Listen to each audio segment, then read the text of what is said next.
이제 국민연금의 개혁안을 내놓게 됐는데요. 네. 그 개혁안이 이제 이렇게 여러분들도 아마 보셨을 겁니다. 여기 이제 테이블을 보시면은 제가 간단하게 내놨는데요. 결국은 이제 보험료율을 얼마나 올리며 내가 받는 그 연령을 얼마나 늦추며 네. 예, 그 다음에 기금 운용 수익률을 얼마나 높일까 하는 네. 이런 문제로 이제 위원회에서 개혁안을 몇 개 내어놓았습니다. 그래서 여러분들이 이 화면에 있는 것을 간단하게 그냥 보시면 되겠는데요. 이게 연금 개혁안이에요? 예, 예. 여러 안이 있습니다. 그 중에 대표적인 걸 제가 몇 개를 가져왔는데요. 아. 그때 16개인가 뭔가 안을 던져줬어요. 예. 그래서 이제, 이거 뭐 하는 거냐, 16개나 던져주면 난 어떻게 하란 말인가 네네. 해서 보면은 뒤에 이제 2개로 그걸 압축을 시키는데요. 일단 크게 보면은 보험료율을 12%로 올리고 수급 연령을 65세에서 68세까지 늦추고 운용 수익률을 1%포인트를 올리게 되면은 수지 적자를 보는 것이 2060년으로 미루어지고 기금 소진도 2080년으로 미루어집니다. 이런 식으로 이제 여러 가지 16가지 안을 그때 아마 16개인가 18개인가 이렇게 네. 안을 내었을 겁니다. 그걸 이제 내었는데요. 그 수급 연령은 이건 개시 연령이 늦어지는 거네요. 그렇죠. 예. 지금까지는 65세가 제일 최대한으로 네. 거기서 스탑되어 있었는데요. 그때부터 다시 3세를 더 늘리기로 한 것입니다. 그렇게 될 경우에 이제 이렇게 되는데요. 이 안에 대해서 이제 사람들이 도대체 내가 이게 도대체 더 내는 것만 있지 내가 더 받는 것은 하나도 없네. 이렇게 된 것이죠. 특히나 지금 정년 그 시점도 좀 빨라지는 그렇습니다. 추세잖아요. 예, 예. 네, 그런데 이렇게 개시 자체는 늦어지고. 맞습니다. 예, 좋은 질문이신데요. 네. 예를 들어 정년 퇴직 연령도 그러면 좀 맞춰서 뭔가 조정을 해야 되는데 네. 국민연금안은 이제 재정 안정화가 워낙 바쁘다 보니까 네. 그래서 이제 앞서 나가게 된 것이죠. 그래서 이제 거기에 대해서 여러 가지 이제 사람들의 이제 비판도 있고 하니까 충분히 그럴 수 있겠네요. 예. 그래서 이제 그 연금 민간자문위원회에서 이제 네. 안을 2개로 압축을 해서 예. 국회 연금특위에 내게 됩니다. 그 2개 이제 압축을 한 것이 어떻게 압축을 했냐면은 자, 그럼 간단하게 보여주겠다. 하나는 소득을 적절하게 보장해주는 안. 그 다음에 하나는 소득 보장안이 아니라 재정을 어떻게 안정화할까. 이 2가지 안을 줄 테니까 여기서 한번 택해 보시라 하고 네. 이제 국회 연금특위에 보냈는데요. 그 내용이 지금 예, 나온 소득 거예요. 보장안에 보면은 보험료율을 13%로 네. 하고 지금 9%입니다. 네. 그 다음에 이제 소득 대체율이 지금 40%로 이제 목표를 하고 있습니다. 현재는 42.5%인데요. 점차 낮아지거든요. 네. 이 소득 대체율을 그러면 50%로 올리겠다는 것이죠. 이게 그래서 소득 보장안입니다. 이럴 경우에 이제 고갈 시점이 7년이 연장되어 가지고요. 2055년에서 2062년으로 이제 고갈이 되게 됩니다. 이게 이제 소득을 보장하고 보험료율을 9%에서 13%로 올리게 되면은 네. 소득 대체율도 50% 올리게 되고 고갈 시점은 7년 연장된다는 것이죠. 자, 이 안을 택할 것인가? 그 다음에 이제 재정 안정안입니다. 네. 이것은 국민연금의 이제 재정을 철저하게 안정화하는 것을 제일 우선적인 목표로 두었는데요.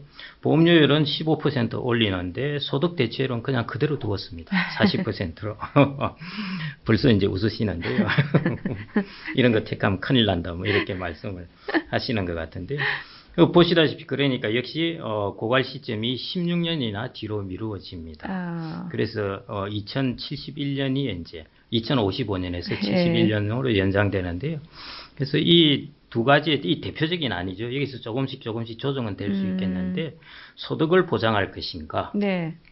재정을 안정화할 것인가. 네. 여기에서 2가지 안을 던져주면서 여기서 한번 생각을 해봐라. 그러고 그 민간자문위원회에서 이제 이런 안을 던져주었습니다. 현재 이까지 이제 특위에 제출되어 있습니다. 이러면 이제 90년대생 입장에서는 예. 소득 보장안이든 재정 안정안이든 소득 보장안은 이런 거잖아요. 그러니까 뭔가 덜 내고 더 내고 더 받고. 더 내고 더 받고 예. 그다음에 재정 안정안은 더 내고 더 그대로고. 내고 예. 이게 좀 애매하네요. 예.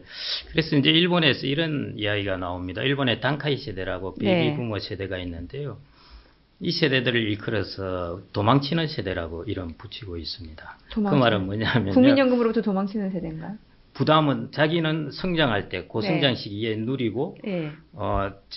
그 노후 재정의 부담은 다음 세대에 넘기고 자기들은 그냥 다음 세대에 도망쳐버린다 해서 넘기고, 예. 그래서 이제 도망치는 세대라는 이런 이름이 붙어 있는데요.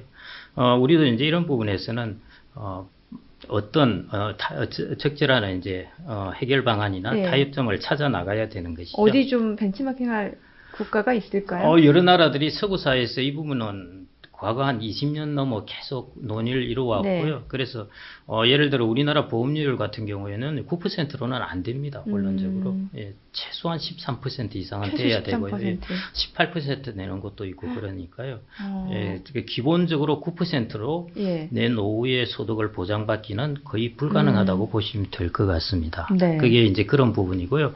그 다음에 이제 서구 사회의 연금 계획의 또 하나의 특징적인 점은 뭐냐면은 그러면은 다음 세대가 내는 것만 다 부담을 해야 하느냐? 그러지 말자 하고 한 것이 뭐냐면은 지금 예를 들어 연금을 받는 고연령층이 있다고 그러면요. 이 사람들의 평균 수명이 길어질 수가 있잖아요. 네. 평균 수명이 처음 예상한 것과 달리 길어지게 되면은 평균 수명이 길어진 만큼 연금액을 줄이는 것입니다. 아. 그러니까 평균 수명이 길어진 뭔가 것에 대한 피크아웃처럼. 그렇죠. 아. 맞습니다. 그러니까 실링을 정해 놓는 예. 것이죠. 그래서 이런 것들로 이제 연금 계획을 이루어 갑니다. 음. 그러니까 어디 한 세대가 모든 것을 떠안는 것이 아니라요. 네.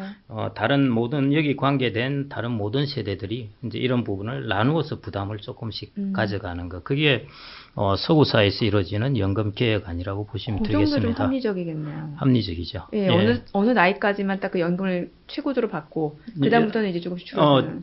그 나이 이후에 줄이는 것이 네. 아니라요. 수명이 수명이, 의외로 길어지면은 예, 그러면은 연금의 지출 금액이 더 늘어날 거잖아요. 예. 그러면은 지출 금액을 더 늘리지 말고 아. 거기서 고정시켜 놓고 나누기 N을 해서 받는 사람이 좀 적게 받자 하는 네. 것. 예, 그런 안들로 크게 보면은 그렇게 나누어져 있습니다. 보험료율을 높이고 그건 어쩔 수가 없는 부분이고요. 그 다음에 받는 것에 있어도 수명에 있어서도 실링을 좀 정해놓자 네. 하는 것. 이게 이제 일반적인 서구 사회의 방향이라고 보시면 되겠습니다. 실제로 미국 연금 준비 상황이 어떤지. 미국 같은 많이 경우나 좋을 이제 것 그게 같은데요. 우리나라는 주로 이제 유럽 걸 많이 예, 예. 이제 보고 있는데요. 유럽 같은 경우에는 아까 말씀드렸듯이요. 소득 대체율이 거의 60에서 70% 됩니다. 높네요. 그래서 제가 첫 시간에 말씀드렸듯이 이제 서구 사회에서 독일 같은 경우에 네네. 벤츠나 BMW 타고 다니는 사람들이 퇴직한 분들, 뭐 은퇴한 분들.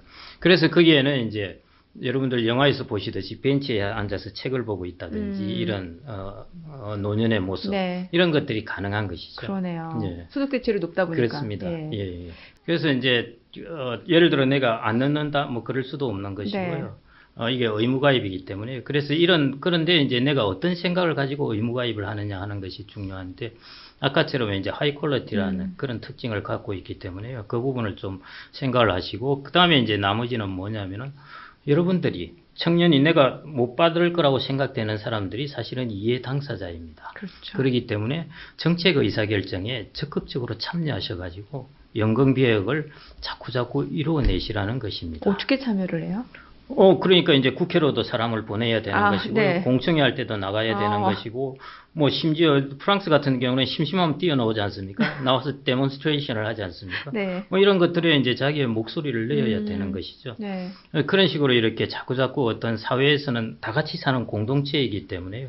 결국 세대 간의 이런 문제를 이제 조정해 나가는 그런 과정을 겪어야 됩니다.